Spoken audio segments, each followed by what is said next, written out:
Hey guys, in this video I will show you how to print from Canva. Alright, let's begin. First, go to canva.com and open the project you want to print. In this example, we'll use an invoice template in A4 format, which is ideal for printing. Once your design is ready, you have two options: print directly with Canva or download the file first. I recommend downloading it to your computer. Click on the Share button at the top right, then choose Download. Set the file type to PDF print for the best quality.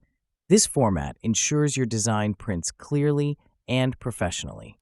After selecting PDF print, click Download. The file will save to your computer.